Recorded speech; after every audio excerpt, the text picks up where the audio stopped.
We've come to the end of the 19th century, and to finish, we're going to focus on Art Nouveau, a remarkable design-based movement that swept through Europe around 1890 and lasted for about 20 years.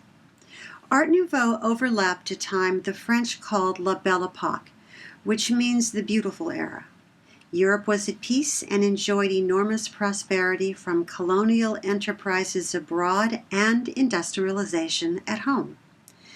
Paris bloomed as the hub of Art Nouveau, and it was a treasure trove for objects of every kind designed in the new style. People redecorated their homes, businessmen in cities refurbished and renovated.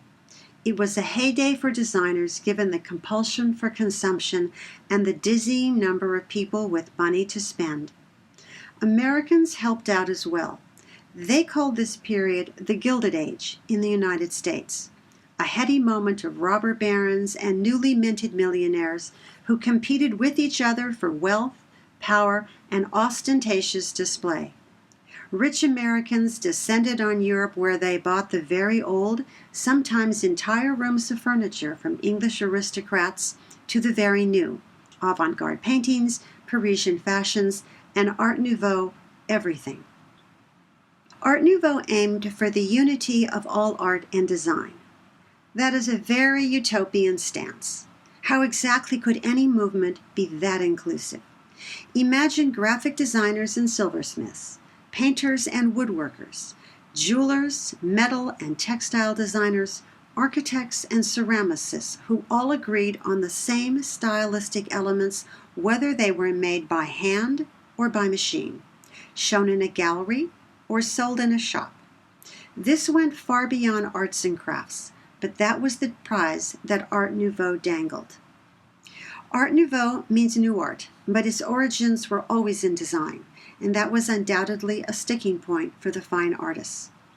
Its range was international, from Hector Guimard's design for the Paris metro stations to Louis Sullivan's iron facade for the Schlesinger-Meyer Department Store in Chicago.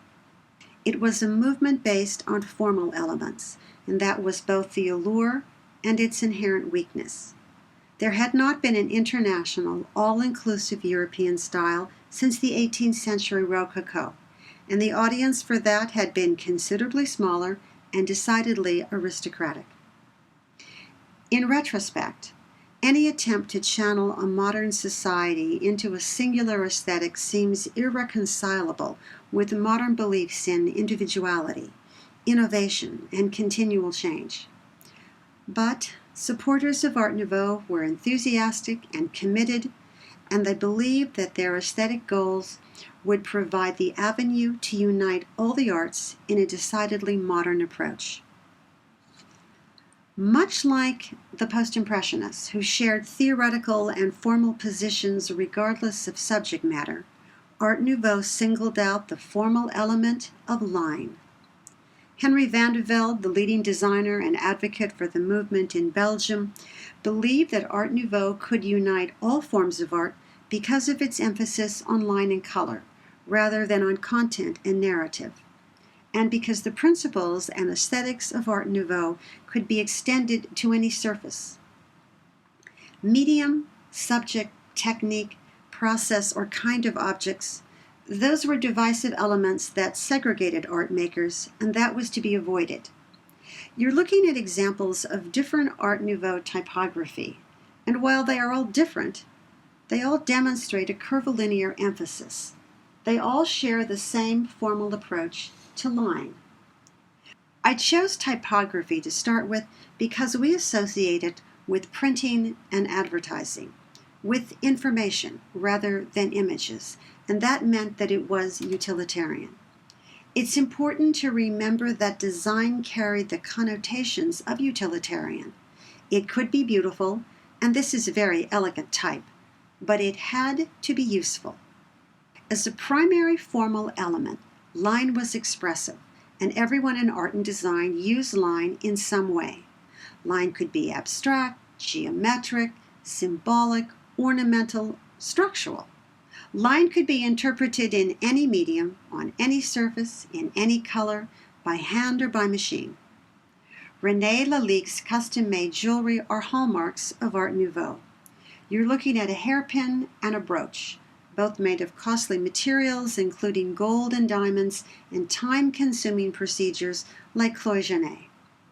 Hector Guimard designed the entrances and the signage for the new Paris metro stations in Art Nouveau style. As a group, they could incorporate glass, typography, cast iron, and decorative sculptural elements. The most elaborate metro stations displayed flaring glass canopies. Some were edged with cast iron to emphasize the curving lines. The remaining Art Nouveau metro stations all have cast iron balustrades with floral elements and tall curving columns with electric lights. Like the typography, these are beautiful Art Nouveau designs that were also highly functional and they were used constantly. The metro stations represented a huge commission and a civic commitment to a particular style and the connotations that it carried. Generally, Art Nouveau emphasized a sinuous, asymmetrical, undulating line rather than a geometric one. Paul Greenhalgh describes the line this way: it was powerfully linear, nervously tense, asymmetric, and wildly extrovert.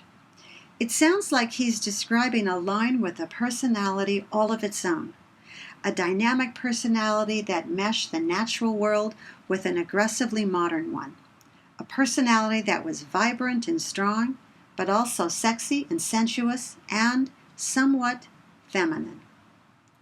The visual culture of Art Nouveau was most apparent to the general public through advertising. Not everyone could afford to redecorate with furniture, screens, and carpets in the new style. Jewelry was expensive, along with elegant new cutlery or fine ceramic ware. On the other hand, in a modern, industrialized, and consumer-driven society, advertising was everywhere and Art Nouveau dominated. Alphonse Mucha is responsible for some of the most iconic examples of Art Nouveau advertising, such as these for Job cigarettes and Moet and Chandon champagne. His signature approach generally involved elongated female figures, flowing draperies, and hair which were accentuated through that undulating line and flat patches of color. He juxtaposed that with backgrounds that were typically highly patterned, which made for a sophisticated and modern design of line against pattern. The eroticism and sensuality of Mucha's work helped sell champagne, cigarettes, theater productions. The American actress Sarah Bernhardt, you can see the ad for her play Gismonde, was so impressed with his work that she gave him a 6-year contract after his first poster for her. His attention to an eroticized female form based on a sinuous line coupled with a highly patterned background helped popularize Art Nouveau, but also associated the style with the decorative, the sensual, and inevitably with the feminine. Most advertising did not match or need the intricate design approach of Mucha. That was one of the advantages of Art Nouveau and the linear emphasis. It could be simplified without losing the stylistic quality or associations.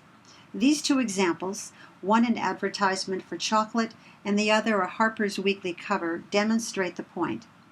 Both include female figures, but here they are drawn with considerably less detail, fewer color choices, and in the chocolate ad, the deliberate partitioning of the composition into discrete sections lessens the overall decorative aspect. It also makes it possible for more explanatory text. We're accustomed to ads today that focus on imagery at the expense of text, but in the 19th century, that was not always the case.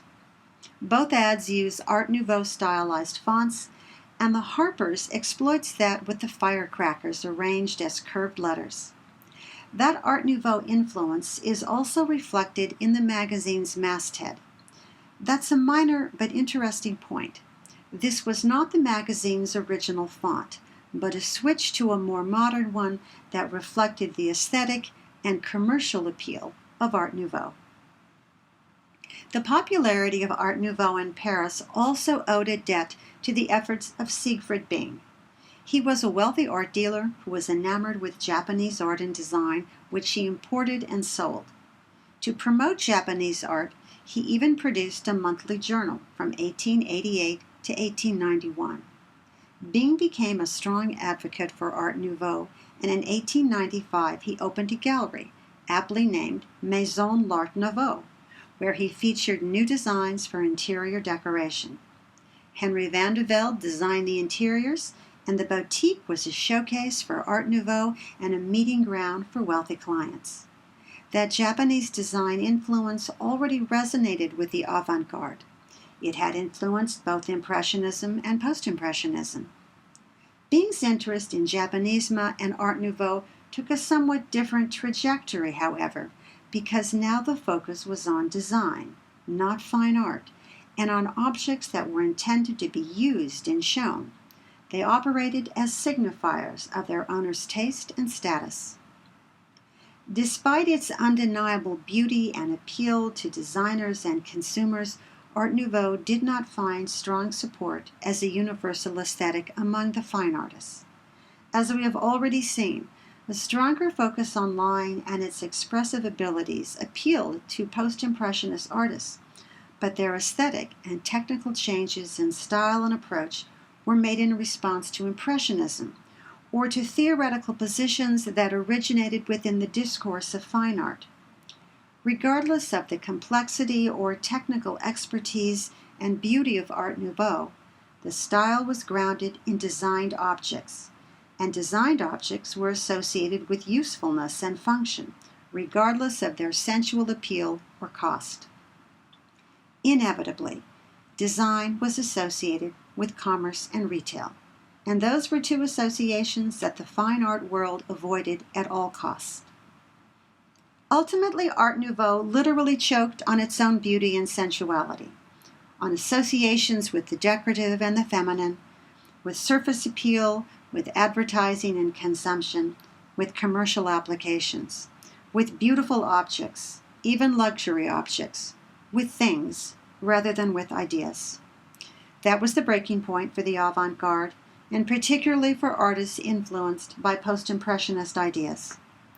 The notion of modern artistic genius was rooted in the idea of individuality, even artistically rogue behavior, in rule-breaking, and increasingly in questioning the very nature of art. That shift from the perceptual and the concrete, from things designed and made, to the conceptual inevitably drove modern artists down a different path from designers. 12 years after Bing opened his gallery, Maison l'Art Nouveau, Picasso would paint Demoiselles d'Avignon, and along with Georges Braque, they threw down the gauntlet of Cubism, which challenged not just Art Nouveau, but all existing notions of unity and aesthetics. In fact, they challenged art itself.